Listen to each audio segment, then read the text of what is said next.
Hello, everyone. Welcome to Lyceum. I'm your host, Liam, aka Himbar, and today I'm doing my weekly updates. Again, pushed back to Sunday. I'm recording the Saturday night, as it was last week. That might be the new normal until I get a job where I don't have to work Saturdays, or I'm just really tired at the end of the work week.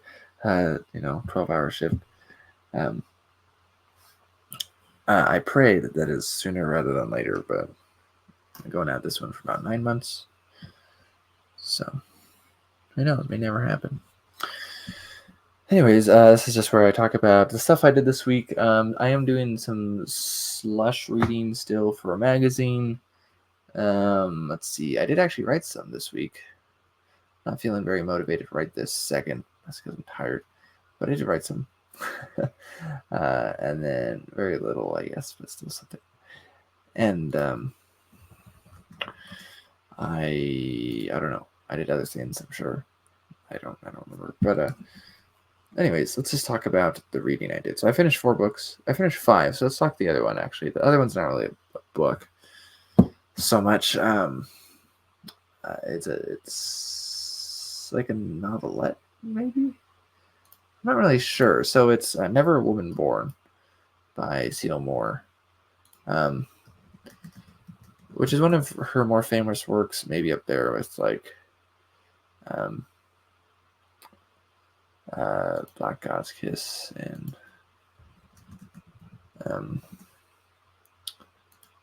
what's the other one? Oh, like Shambhala or something.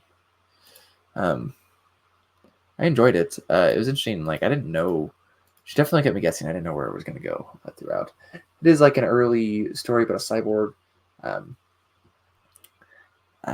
I've heard it described as feminist, but I'm not really sure about that label. And yeah, I mean it's not bad though for sure. It's a little long, I think. Oh, excuse me. I apologize. But I did enjoy it. I'm glad I finally read it. So, the books I finished this week, the 2 I don't have physically, are The Prague Cemetery, which I had read most of it last week. I still had a good, decent chunk, and I enjoyed it.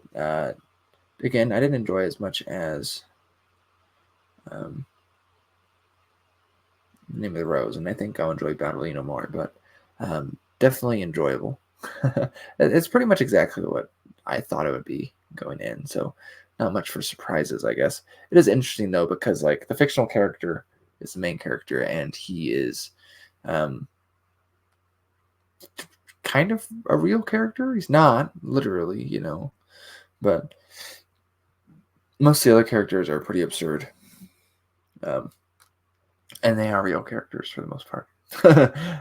There's some that are like composites, right? But really, most of them are real people that show up. So, which is just kind of telling, right? I guess about reality. One book, let's see, I don't have also is Among the Grey Lords by DJ Butler. I mentioned this a week or 2 ago. I need to get this book. I thought I would get it an LTV this year, but I didn't. So I forgot. I guess I don't know. I'm really tired right now. Sorry, I apologize. But yeah, I enjoyed this one. Butler has shown me he knew how to do this before, but he definitely knows how to write in a style that's almost like a thriller, I guess. Right, just very escalates pretty much nonstop, high action, quick dialogue. It is funny. I like his Indrajit and fixed stories. That's what Among the Grey Lords is. And gosh, it made me giggle a few times out loud. So not my favorite by Butler, but definitely enjoyable. And I would recommend checking out the series. If you want a novel, let's start with In the Palace of Shadow and Joy. You could technically start with this one if you really wanted to, I guess. Had your hands on this one and not the other ones. Or you want some like short stories, you could get Between Princesses and Other Jobs. It's a good one. It's a great one actually too. So another book I finished is Lord Fowlsbane. My really beat up copy. I don't remember where I got this. I've had it for a number of years though. It's an interesting book. It's not like the most entertaining book ever, but I appreciate what it's doing. and surprisingly, it actually kind of works as a standalone if you really don't want to read the other ones. Not really, I guess. It's definitely not a complete series at that point, but it's whatever. I did enjoy it though. It's very. Uh, I feel like I should give you an idea on its themes, but I'm too tired and I'm gonna mess up what I want to say. So I'm not gonna say it. I'll say it in my review. I apologize. You'll have to wait a few months for that. So, but I did enjoy it. I wasn't blown away by it, but I did enjoy it. A little bored by it. Just kind of drag a little. This guy's not Tolkien for descriptions, or even character work. Really, the main character gets a lot of development. Thomas Covenant. Most of the characters, I didn't care much for most of them.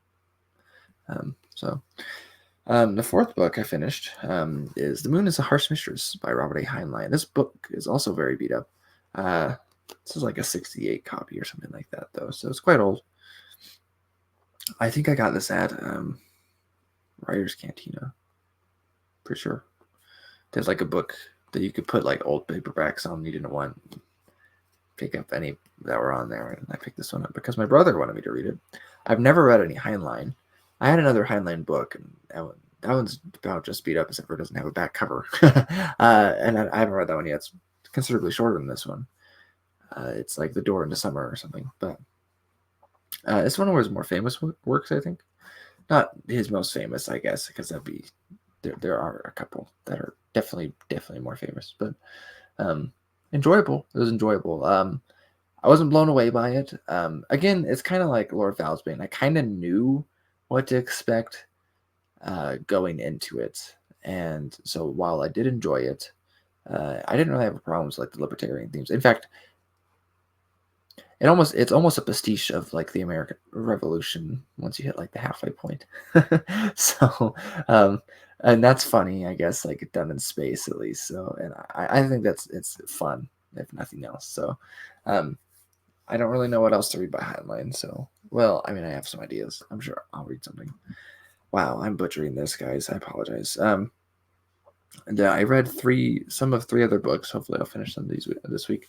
I'm still going through Skaven Slayer. I'm like right around halfway, so I'm getting there, I guess. I'd like to be further in, but I'm getting there. Not as gripping. This is actually the problem I have with the first book. It's not as gripping as I'd like it to be. I actually am enjoying my time while I'm reading it, but it's hardly ever gripping. Like it has good hooks generally at the start of each story, but like I just like sometimes I'm like often. So for example, I've read this one physically right after reading Monk's Hood, and I read almost all of Monk's Hood in like one sitting. Right, this is only slightly longer than that, and it's taking me a while. Right. One thing I think that gets me throws me out of the page in this one is just how much time we spend with the bad guys. This one's more of a novel. The first one's definitely more of a fix-up. We spend so much time from the point of view of the bad guys escaping in this one, and I don't care that much, just to be honest, for that. But it's not bad. I mean, obviously, I came back to read it after reading Troll Slayer, which I reviewed in my 12 Days of Christmas reviews things, which I think I might do again this year because I'm still really behind on my reviews. But anyways, I've also am a little over halfway done, I think, with Mona Lisa Overdrive, which is book 3 in the Sprawl trilogy by William Gibson. Book 1 being Neuromancer, most famous on there. I read that one almost like 2 years ago now, maybe? I can't remember. I like Neuromancer a lot. I like Count Zero. So far I'm enjoying Mona Lisa Overdrive the most out of the 3. I had kind of an itching for cyberpunk, hoping to finally do my video for the Big Book of Cyberpunk Part 3. I'd like, if I had money, I would definitely get the version of the Big Book of Cyberpunk, which is actually the Big Books of Cyberpunk, the UK version, which is hardcover. The art's way better. But they changed the format of it a little bit too, though. My pal Tim, who I'm doing the videos with, actually did get that version of it, and I am looking forward to talking about those stories. I kind of want to start Section 4, but we haven't talked about Section 3 yet, so I should wait. I also don't want to pressure Tim. But anyways, another book that is slightly cyberpunky, but It's generally described as weird, kind of horrifying. Makes a lot of illusions though, actually. Generally older, like myths, Christian myth, some Greek stuff, like, and that is, sorry, Venus Underground. First read by Jeff Vandermeer. I've been trying to get into some of those more modern, weird things. Like I read a China Mieville novel a few months ago. Actually, I think I'll be reviewing that one soon. So, and I'd like to read more by Mieville. I didn't actually love the novel, but I'd like to read more for sure. And Jeff Vandermeer is one of those authors where I'm like, I really don't know where to start. And so Venus Underground is his debut, and it's relatively short. So I was like, yeah, sure, we'll go there. So I'm enjoying it. I really am. The It's interesting actually, as far as like the first part is told in first person. The second part is told in second person. Third part is told in third person. I think that part with the second person may be my favorite second person I've ever read. I mean, there's some other ones that I thought went really smoothly, but I'm really not remembering them at all. So I guess that can't be favorites if I don't remember what they are. Other ones would be like the fifth season, which I thought it was okay, but kind of gimmicky is what it felt like in the fifth season. And I didn't really enjoy the fifth season all that much anyhow.